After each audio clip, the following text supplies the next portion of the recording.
Hello everyone, how are you all? I hope you all fine. ಇವತ್ತು ಶ್ರದ್ಧೆ ಇದ್ದರೆ ಗೆದ್ದೆ ಅನ್ನೋ ಒಂದು ಪುಸ್ತಕ ನನ್ನ ಹತ್ರ ಓದ್ತಾ ಇದ್ದೆ. ಸೊ ಅದರಲ್ಲಿ ಸ್ವಾಮಿ ವಿವೇಕಾನಂದರ ಚೈತನ್ಯದಾಯಕ ನುಡಿಗಳು ತುಂಬ ಶ್ರೇಷ್ಠವಾಗಿದೆ. ಕೆಲವೊಂದಷ್ಟನ್ನು ನಾನು ಹೇಳಲಿಕ್ಕೆ ಇಷ್ಟಪಡ್ತೇನೆ. ಸ್ವಾಮಿ ಪುರುಷೋತ್ತಮಾನಂದಜಿ ಅವರು ಇದನ್ನು ಸಂಪಾದನೆ ಮಾಡಿದ್ದಾರೆ. ನಿಮ್ಮಲ್ಲಿ ನಿಮಗೆ ಶ್ರದ್ಧೆ ಇರಲಿ, ಮಹತ್ತರವಾದ ಶ್ರದ್ಧೆಯೇ ಮಹತ್ ಕಾರ್ಯಗಳ ಗಮನಿಸ್ತಾನ. ಜಗದ ಇತಿಹಾಸವೆಂದರೆ ತಮ್ಮಲ್ಲಿ ತಮಗೆ ಶ್ರದ್ಧೆ ಇದ್ದ ಕೆಲವೇ ವ್ಯಕ್ತಿಗಳ ಇತಿಹಾಸ.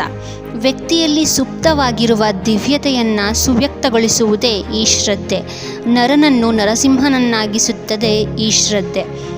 ನೀವು ಶ್ರದ್ಧಾವಂತರಾದಾಗ ಏನನ್ನು ಬೇಕಾದರೂ ಸಾಧಿಸಬಲ್ಲವರಾಗುತ್ತೀರಿ. ನಿಮ್ಮೊಳಗಣ ಅನಂತ ಶ್ರದ್ಧಾಬಲವನ್ನು ಬಡಿದೆಬ್ಬಿಸಿಕೊಳ್ಳದಿದ್ದಾಗ ಮಾತ್ರವೇ ನೀವು ವಿಫಲರಾಗುವುದು. ಶ್ರದ್ಧೆ ಹೋಯಿತೆಂದರೆ ಮೃತ್ಯು ಬಂದಿತೆಂದೇ ಅರ್ಥ. ವ್ಯಕ್ತಿಗಳಲ್ಲಿನ ವ್ಯತ್ಯಾಸಕ್ಕೆ ಕಾರಣ ಅವರವರ ಶ್ರದ್ಧೆಯ ಗುಣಮಟ್ಟವೇ ಹೊರತು ಬೇರಾವುದೂ ಅಲ್ಲ. ಶ್ರದ್ಧೆ, ವಿಶ್ವಾಸ, ನಂಬಿಕೆ ಇವೆಲ್ಲ ಒಂದೇ ಅರ್ಥ ಕೊಡುವ ಪರ್ಯಾಯ ಪದಗಳೇ ನಿಜ.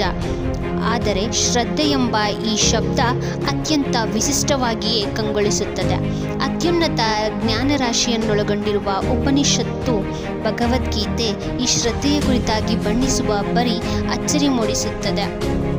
ಇನ್ನು ಸಂತ ಮಹಾಂತರನ್ನು, ಸಾರ್ಥಕ ಜೀವನ ನಡೆಸಿದ ಸಮರ್ಥ ವ್ಯಕ್ತಿಗಳನ್ನು, ಶೌರ್ಯ, ಧೈರ್ಯ, ಸಾಹಸಗಳಿಂದ ಪರಾಕ್ರಮಪೂರ್ಣ ಜೀವನ ನಡೆಸಿದವರನ್ನು ಇತಿಹಾಸ ಪ್ರಸಿದ್ಧರಾಗಿಸಿದ್ದು ಅವರಲ್ಲಿದ್ದ ಅಪಾರ ಶ್ರದ್ಧಾಬಲ ಎಂಬ ಸಂಗತಿಯನ್ನು ಸ್ವಾಮಿ ವಿವೇಕಾನಂದರು ಎತ್ತಿ ತೋರಿಸುವುದನ್ನು ಕಂಡಾಗ ನಾವು ಬೆರಗಾಗದಿರಲು ಸಾಧ್ಯವೇ ಇಲ್ಲ.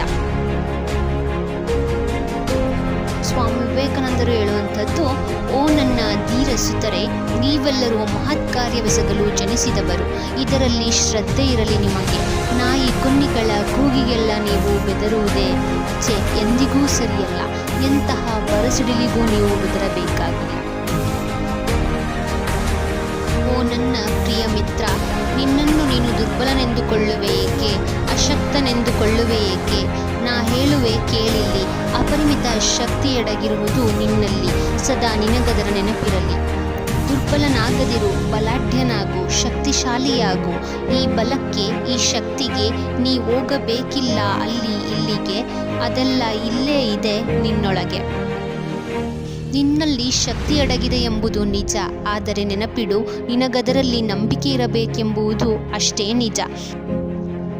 ನಿನ್ನ ಸಾಮರ್ಥ್ಯದಲ್ಲಿ ನಿನಗಿರುವ ನಂಬಿಕೆಯನ್ನು ಎಂದಿಗೂ ಕಳೆದುಕೊಳ್ಳದಿರು. ಈ ಜಗತ್ತಿನಲ್ಲಿ ನೀನು ಏನು ಬೇಕಾದರೂ ಸಾಧಿಸಬಲ್ಲೆ ಎಂಬುದನ್ನು ತಿಳಿದಿರು.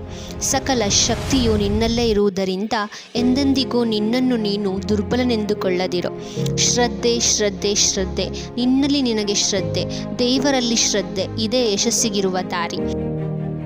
ಬಲವಾದ ಶ್ರದ್ಧೆ ಇರಲಿ ನಿನಗೆ ನಿನ್ನ ಮೇಲೆ. ದೇವರಲ್ಲೂ ನಂಬಿಕೆ ಇರಬೇಕು, ನಿಜ, ಅದು ಆಮೇಲೆ. ನಿನ್ನನ್ನೇ ನಂಬದವ ನೀನು ದೇವರನ್ನು ನಂಬುವುದು ಏನು? ಮಾನವನಲ್ಲಿ ಸಹಜವಾಗಿಯೇ ಇದೆ ದೈವಿ ಶಕ್ತಿ. ಅದನ್ನು ಅಷ್ಟೇ ಸಹಜ ರೀತಿಯಿಂದ ಹೊರಹೊಮ್ಮಿಸಿ ಸುವ್ಯಕ್ತಗೊಳಿಸಬಲ್ಲದು ಯಾವುದೋ ಅದೇ ನಿಜವಾದ ಧರ್ಮ.